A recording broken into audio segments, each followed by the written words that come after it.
नमस्कार विद्यार्थी मित्रों, चैप्टर नंबर 4 कर्मयोगी लाल बहादुर शास्त्री। लाल बहादुर शास्त्री कांग्रेस के दूसरे नंबर के लोकप्रिय नेता थे। जवाहरलाल नेहरू की मृत्यु के बाद वे स्वतंत्र भारत के दूसरे नंबर के प्रधानमंत्री बने और 19 महीने तक राजकारण संभाला। जय जवान जय किसान का नारा लगाने वाले ऐसे महान व्यक्ति शास्त्री जी के बारे में आज उनके बारे में समझते हैं। लाल बहादुर शास्त्री महान कर्मयोगी थे। वे भाग्य के भरोसे पर बैठने वाले व्यक्ति नहीं थे। उनका कहना है, भाग्य के भरोसे बैठते हैं तो कुछ काम होता नहीं है। कर्म ही ईश्वर है, कर्म ही ईश्वर था। कर्म के प्रति बिना किसी फल की अपेक्षा किए वे पूरी तरह समर्पित थे। कर्म करते जाओ, फल अपने आप मिलेगा। यही शास्त्री जी का मूल मंत्र है। वे गीता के वाक्य में से निष्काम कर्मयोगी के लक्षण देखे जा सकते हैं। शास्त्री जी के जीवन में मुख्य 3 बातें देखने को मिलती है। पहला नंबर है, वह अपने मकसद के प्रति दृढ़ आस्था वाले व्यक्ति थे। कोई भी संकल्प कर लेते थे तो उनके प्रति दृढ़ आस्था होती थी पूरा करने के लिए। दूसरा नंबर है, उस उद्देश्य को पाने के लिए कर्मयोग का अनुसरण। उस उद्देश्य को पाने के लिए तन तोड़ मेहनत करते थे। और तीसरा नंबर है, कर्म के प्रति पूर्ण समर्पण। उस काम के प्रति पूरी लगन, पूरी श्रद्धा भाव से अपने आप को समर्पण करना। वह अपने काम के प्रति बहुत प्रेम था। काम के प्रति पूरे विश्वास के साथ किया करते थे। और शास्त्री जी मानते थे, जीवन में किसी भी क्षेत्र में सफल होने के लिए समर्पण भाव और कर्म होना जरूरी है। कर्म के प्रति मन में भक्ति होनी चाहिए। शास्त्री के जीवन में कुछ विशेषताएं हैं। शास्त्री जी जो भी कुछ कहते थे वो करके दिखाते थे। अपनी बातों में कभी उलटफेर देखने को नहीं मिला।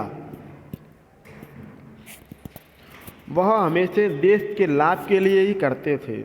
देश का लाभ हो उस हिसाब से वो कर्म किया करते थे। वह हमेशा जीवन भर सामान्य ही बने रहे। विनम्रता, सादगी और सरलता से उनके व्यक्तित्व में घुल मिल गया था। वे जीवन भर महात्मा गांधी तथा डॉक्टर भगवान दास के आदर्शों पर चलते रहे। वे गांधी जी के आदर्श को बहुत मानते थे। विनम्र ही पृथ्वी के वारिस होंगे, यह बाइबल के वाक्य में से उनको ये मिला था। बाइबल के वाक्य में से पढ़ा था, जो इस धरती पर जो लोग नम्र पूर्वक है, विनम्र है, वही पृथ्वी पर रहने लायक है। तो यही उक्ति उन पर बिल्कुल सही बैठती थी। वे कभी शासक न मानकर हमेशा जनता का सेवक मानते थे। इतना ऊंचा पद होते हुए भी अपने आप पर कभी अभिमान नहीं था। वे राजा होकर नहीं, एक सेवक होकर अपना पूरे देश का ध्यान रखते थे। शास्त्री जी 1926 में लोक सेवा मंडल के सदस्य बने रहे। इस संस्था के द्वारा उन्होंने अस्तित्व के उद्धार का कार्यक्रम चलाया था।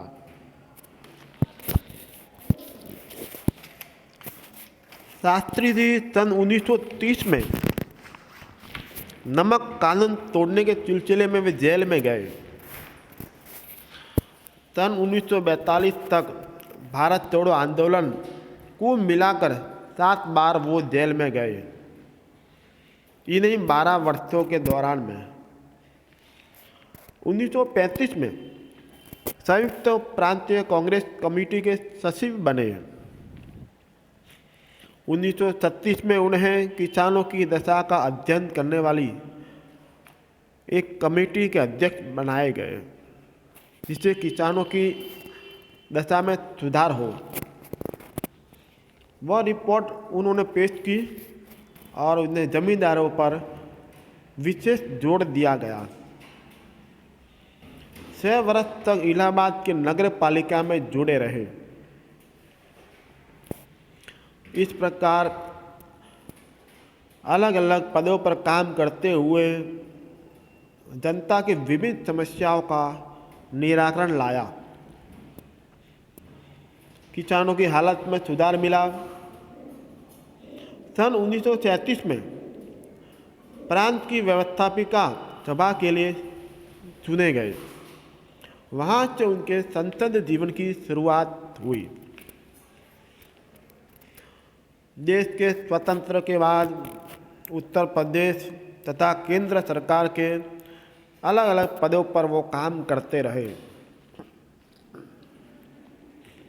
केंद्रीय मंत्री के रूप में उन्होंने परिवहन मंत्री, संचार, वाणिज्य, उद्योग, गृह मंत्रालय की जिम्मेदारियां संभाली। पद पर रहकर उन्होंने अपनी प्रशासकीय क्षमता का परिचय दिया। उनका दृष्टिकोण अत्यंत व्यवहारिक था, पारदर्शी था। जो कहते थे वही करके दिखाते थे। देश के लिए लाभ हो वही कर्म किया करते थे। वे कहते थे अपने भविष्य की मंजिल कोई भी हो, पहले इस बात को दिमाग में लाना चाहिए, सबसे पहले अपने भारत देश के नागरिक है। इस तरह से लोगों को सलाह दिया करते थे। 19 महीने तक प्रधानमंत्री पद पर रहकर उन्होंने बहुत सारी सफलताएं और लोकप्रियता प्राप्त की।